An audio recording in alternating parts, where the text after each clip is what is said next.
Bonsoir na balandi nyonso ya Bidor TV. Procès ya Honorine Porsche esili biso nyonso to bandaki nango na ebandeli totalaki evenima wana ndenge elekaki epuis na tie na ndenge babandaki kosamba en tout cas tolandi yango na bokebi nyonso. Sikoyo na eloko oyo esalami nanga na bino il faut tirer les sons. Bandeko to tirer les sons. To tambola na biso malembe, to envier biloko ya batu te, to kima mbango te, to kende ko yiba te, to kende ko sala mabe te, parce que ba conséquence yango oyo to moni. Ni bandeli batu nyonso tu balobaki, Honorine Porsche, lokola azali na nationalité allemande, alors ça la même pas 3 jours, 4 jours na prison, akobima direct parce qu'aza na nationalité. Siko biso surtout to moni, malgré nationalité na ye, mais procès wana ebeti 1 mois. Ebeti 1 mois vraiment de commencer à souffrir, amoni pasi na katikati ya prison. Et puis na suka po na balobaki abima non, balobi akobima te bakateli ye 10 ans de prison. Ata bavocat baroya kobundana après, mais amoni déjà oyo il fallait amona. Donc yango wana ndeko oyo yozotalanga, il faut koteyama. Il faut que teyama to kende misala to teka biloko tozwa ba bénéfice ba 1 euro wana nde ya biso mbongo ya salaire na yo eza mutoki na yo lia yango ndenge olingi ka na muke oyo ozozwa wana yeba kobungisa vie na yo pona lobi te okende kobuka banki pona lobi te okende kosala makambo o notre sœur na kombo ya Honorine asali.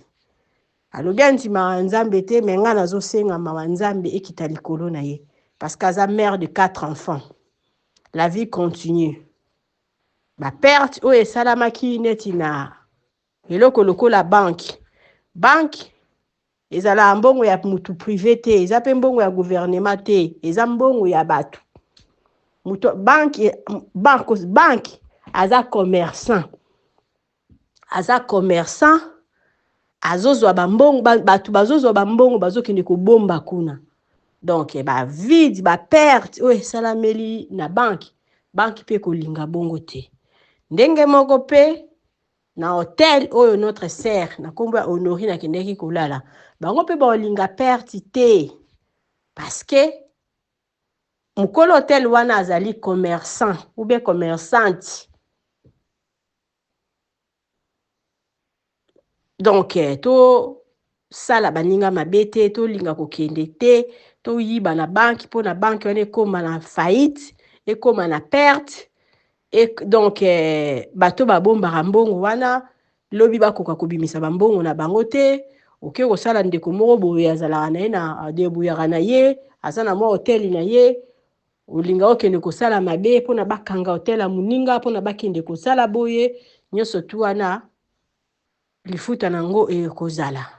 Et puis pour na kosukisa mukolo hotel vie na ezo ko continuer bakolo banki wana vie na bango ezo ko continuer na sima wana baozwa toujours ka mapamboli parce que bango nde te babengaki Honorine na ya kobebisa biloko na bango to bandaki procès na ebandeli lelo to komi na suka na ozwa mwa ba extrait ndambu na kotiela bino po la botala Honorine Porsche ndenge aza abati. Na effort nyonso tu oyo gouvernement allemand esali ambassade ya allemand basali mais Congo pe lakisi bango likolo nango biso pe tozana mibeko likolo nango eza mboka na biso.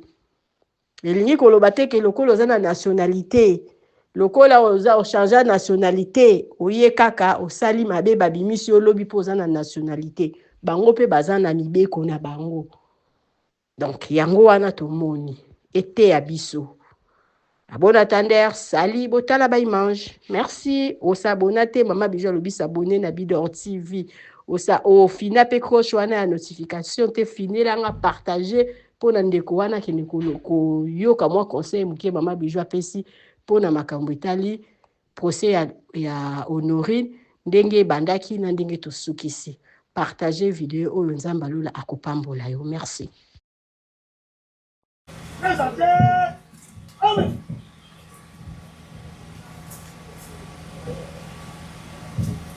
Par ce motif, le tribunal militaire de garnison de Kinshasa-Gombe statua publiquement et en procédure par défaut à l'égard des prévenus Kaping alias Kapi et Benjamin et contradictoirement à l'égard des prévenus Honorine Porcel Mukuna Onate, prévenu Molo Lukombi César, prévenu Kachamangong Anderson, prévenu Kantopa Bukasa Kato, prévenu Kingambo Wakingambo Nordin, à la majorité des voix des membres par scrutin secret. Le ministère public entendit en ses réquisitions écrites de la Constitution de la République démocratique du Congo du 18 février 2006 tel que révisé à ce jour en ses articles 149 alinéa 3 et 156. Vit la loi numéro 023 barre 2002 du 18 novembre 2002 portant code judiciaire militaire en ses articles conséquents. Vit la loi numéro 024 barre 2002 du 18 novembre 2002 portant code pénal militaire en ses articles conséquents, vit le code pénal ordinaire livre 2e en ses articles 156 et 158, vit le code civil congolais livre 3e en son article 258, vit le code pénal congolais ordinaire livre 1er en ses articles 18 et 19. À la question de savoir si les prévenus précités sont coupables de faits infractionnels mis à leur charge, à la majorité des voix des membres par scrutin secret, le tribunal a répondu par non pour association de malfaiteurs, et c'est pour tous les prévenus. Par non pour vol à main armée, excepté la prévenue Honorine Porcel Mukuna Onate. Par oui pour terrorisme. À la question de savoir s'il y a lieu de retenir en faveur de la prévenue les bénéfices des circonstances atténuantes, des causes de justification objective ou subjective, des causes absolutoires ou les sursis, le tribunal a répondu par oui pour les circonstances atténuantes dues à son jeune âge et par le fait qu'elle a décidé de collaborer avec le tribunal. À celle de savoir s'il y a lieu de lui appliquer la sanction pénale et une peine complémentaire, le tribunal a répondu par oui pour la sanction pénale. Disant droit de l'action publique, le tribunal dit non établi, en fait comme en droit les infractions d'association de malfaiteurs et de vol à main armée mises à charge des prévenus Molo, Kantopa, Kachama, Kingambo, Kapinga et Benjamin. Les déclare non coupables. En conséquence, prononce leur acquittement. Mais les frais de la présente instance à charge du Trésor public ordonne leur libération immédiate. S'agissant, par contre, dit non établi, également en fait comme en droit, l'infraction d'association de malfaiteurs mise à charge de la prévenue Honorine Mukuna Onate. La déclare non coupable. En conséquence, prononce son acquittement. Dit par contre, établit en fait comme en droit les infractions de vol à main armée et de terrorisme mises à charge de la prévenue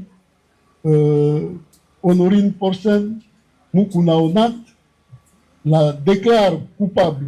En conséquence, la condamne à 10 ans de servitude pénale principale pour vol à main armée, à 10 ans de servitude pénale principale pour terrorisme, faisant application de l'article 7 du Code pénal militaire, prononce l'unique peine, la plus forte, celle de 10 ans de servitude pénale principale. 300 000 francs congolais de frais d'instance 6 mois de contraintes par corps à défaut du paiement dans les délais de 8 jours francs confirme ainsi sa détention. S'agissant des intérêts civils, le tribunal dit recevable et fondé les actions en réparation mises par les parties civiles Raobank et Bijou Bidor. En conséquence, condamne la prévenue Honorine Porchen Mukuna Onate au paiement de l'équivalent en francs congolais d'une somme de l'ordre de 100 000 $ américains au profit de la société Raobank pour tout préjudice confondu. 5 000 américains payables en francs congolais au profit de la partie civile Bijou Bidor pour tout préjudice confondu.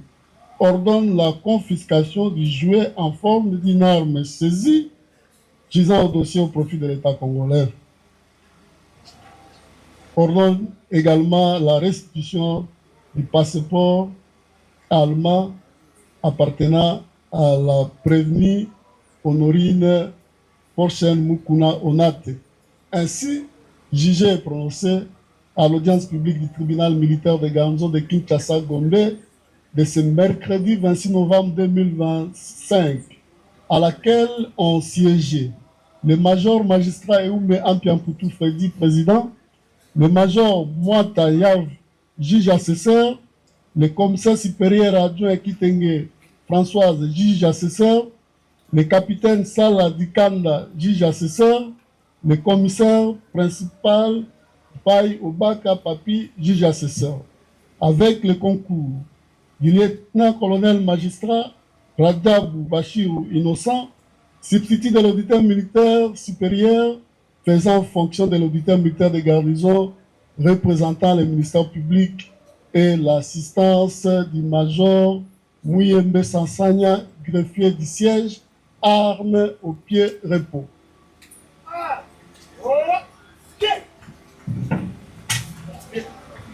Voilà.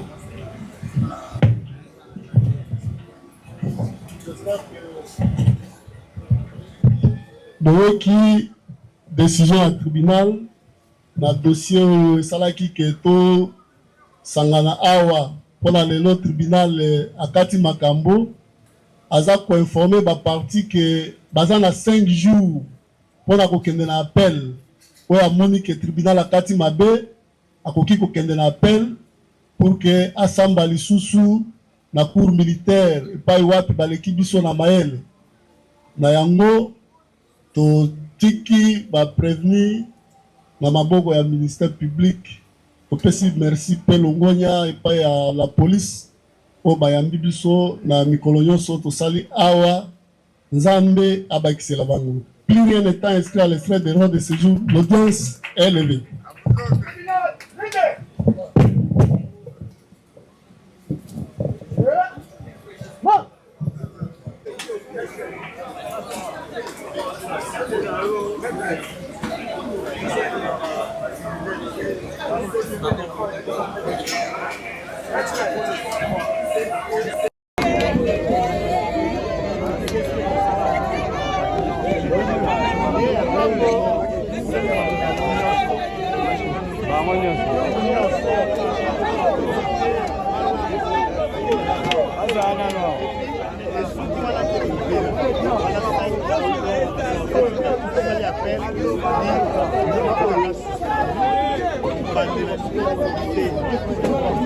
Apamboli Nzambe parce que ceux qui Nzambe étaient juste à mourir c'est le côté le rôle Nzamba justifie que monsieur moi juste à mourir et justifie nous qui ba innocent et ba de nous souka Nzambe a solo comme na makambo apamboli et na remercier ba konzina ngai ya CSP on effort nous sur basali basala qui toujours na biso banda e bandeli ya dossier qui nous na souka ba ngo batika biso te ba soutenir biso en tout cas na remercier ba konzina biso nous sur la société CSP. Merci beaucoup, merci au Seigneur Jésus-Christ.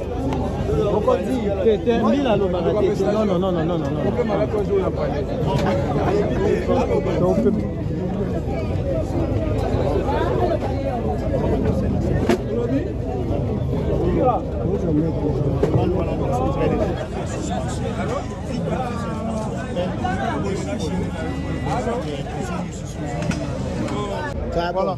Maître, moi, Liloba, pour la décision finale, il y a tribunal. Tu peux dire quoi sur Yango? Bon, d'abord, Nazali pour remercier Bino, Prince, parce que Boza ba témoin oculaire, il bandeli à procès, oyo tindenge ba uti ko prononcer.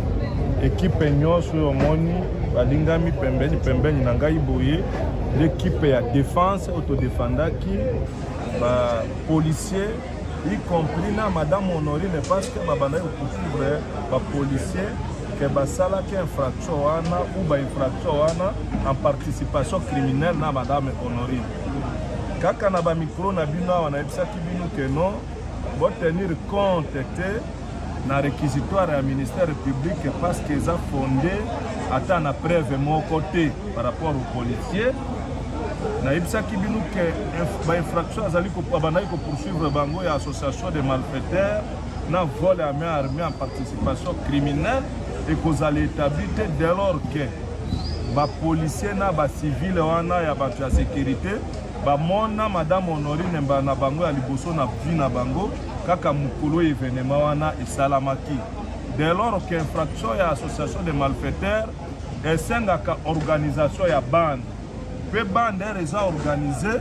Il faut une attente préalable avant de commettre les faits infractionnels. C'est-à-dire qu'il y a un boye.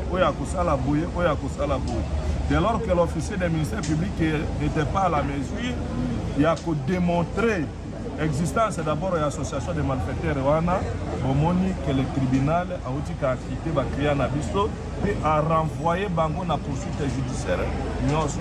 À l'objet de boza boye, boza libre. Sauf que na mboka na mubeko ya mboka na biso ministère public azalaka irresponsable na bakte nyonso apoza. C'est-à-dire okotia on a bouloko pendant 5 ans, tribunal a quitté au moyen pour poursuivre le ministère public exacté. Si c'était na mboka ya bapaya et si le ministère public est responsable na bakte nae, on allait pour poursuivre le ministère public. Et na mboka na biso ya Congo, bibeko epesa ningisa wana te.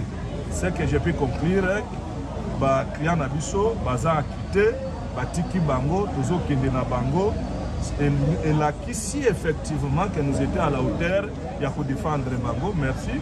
Et puis, ce qui va comprendre.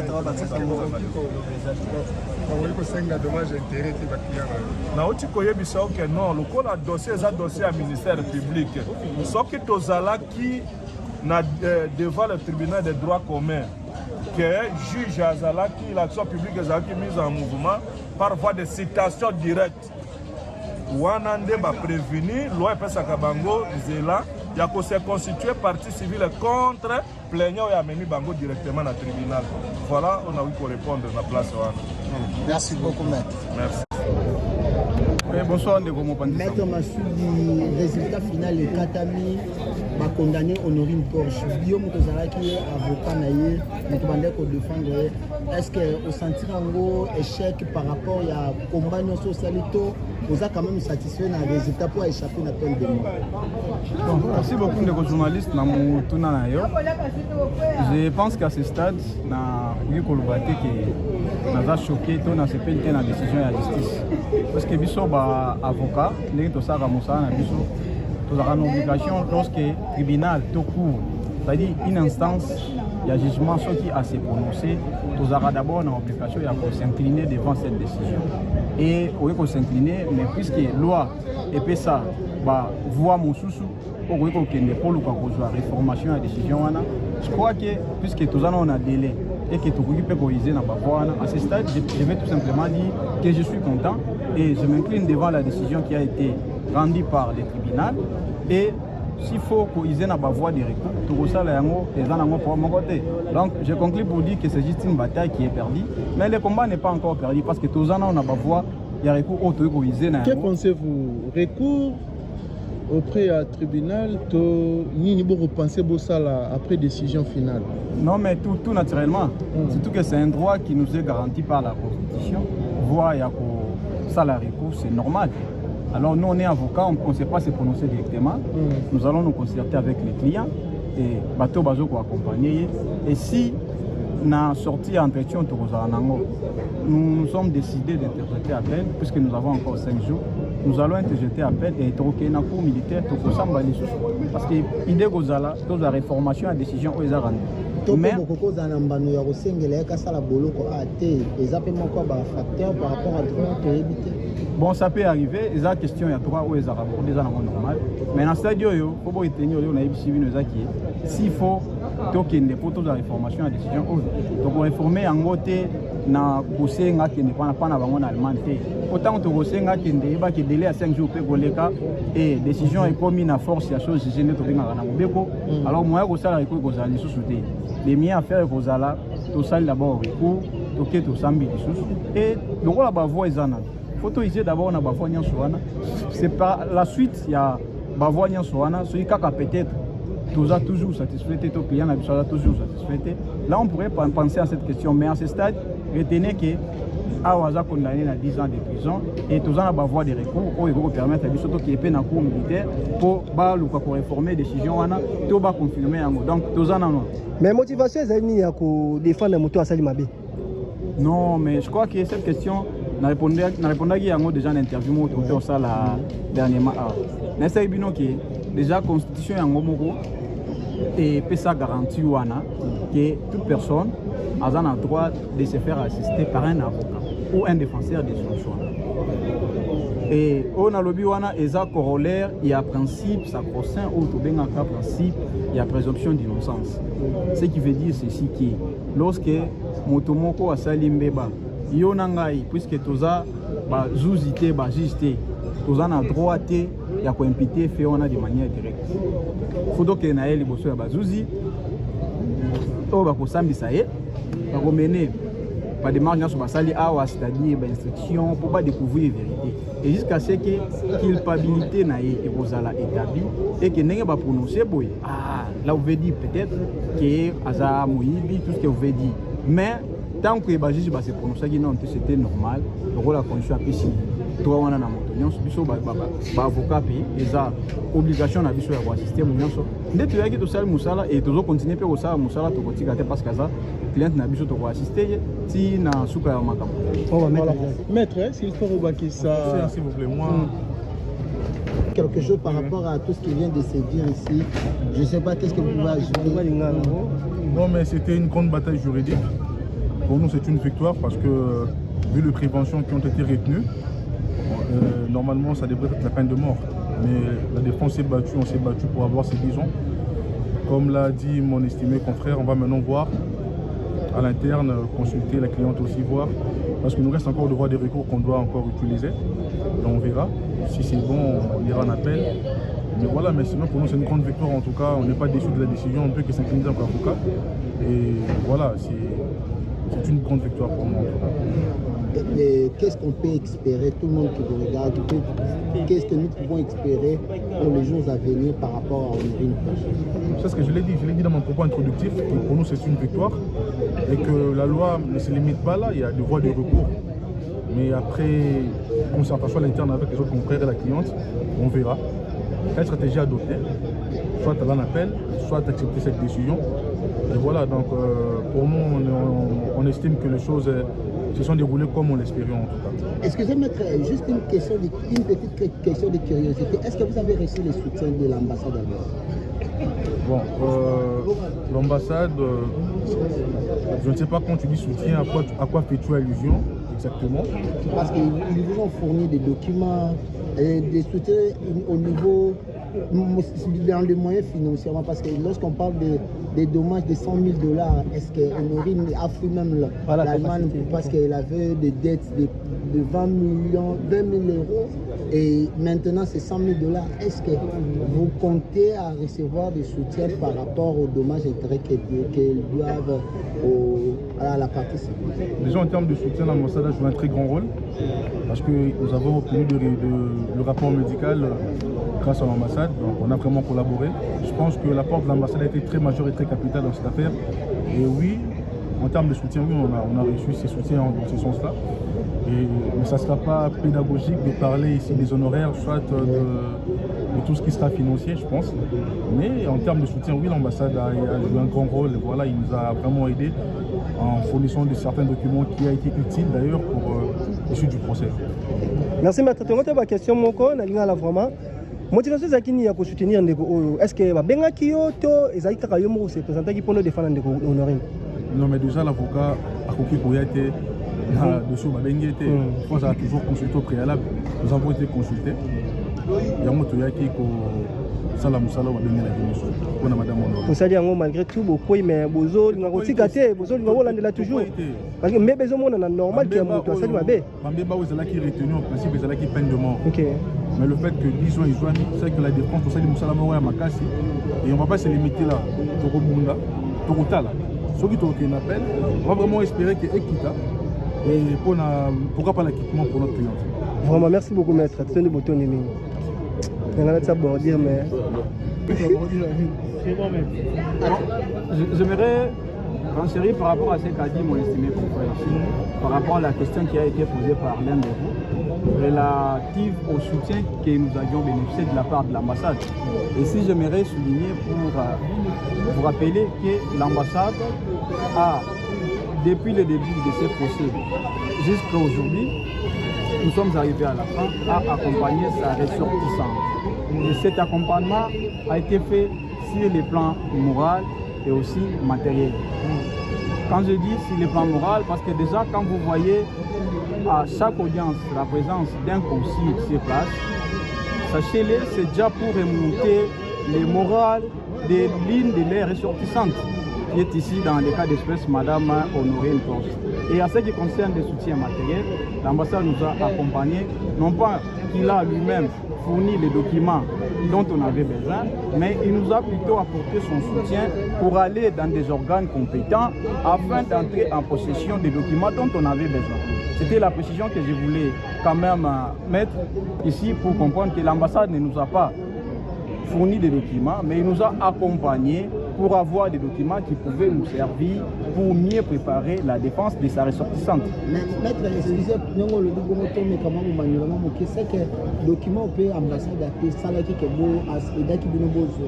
pour vérifier parce que ceux qui condamnent ça veut dire que l'ambassade a confirmé que Madame Honorine, on a bandé ko le côté militaire va comprendre que beaucoup ça qui m'a le problème c'est que baboya qui démarche la non, non, à ce stade, émettre à vie moko dans la question. Mais ce que nous devons savoir, c'est que notre tribunal, notre biso, tous les médecins. Et les documents qu'on avait fournis ici, et où tagi na maboko ya ba médecins. Et parmi ces médecins, vous avez vu l'un d'eux qui avait défilé devant le tribunal pour venir confirmer les termes de ces rapports-là. Et ceux qui tribunal, quand ils se sont retirés, na estime conviction na bango, ils appellent normal, ils ont estimé que pour se penser dans le sens du rapport médical ou anaté, c'est la volonté libre du tribunal sur base des éléments de conviction. Et non, on ne s'est pas dit ou on ne s'est pas se condamner pour dire que tout ce qui document, mais tout ce qui soit dans malade, on ne sait pas les dire. On a fait ce qu'on pouvait faire parce que quand vous êtes dans la défense, il faut mettre tous les moyens en jeu. Et quand vous les mettez, ça dépendra maintenant de l'appréciation du tribunal. Et là, le tribunal a apprécié souverainement et il a opté pour passer outre ces rapports-là. Donc, on a prouvé que le bâtiment du tribunal est mais c'est une conviction à un des salis. Et bien sûr, ils ont pas moyen de défense. Et là, les tout compétents résultats. Donc voilà ce que je pouvais dire. Merci beaucoup.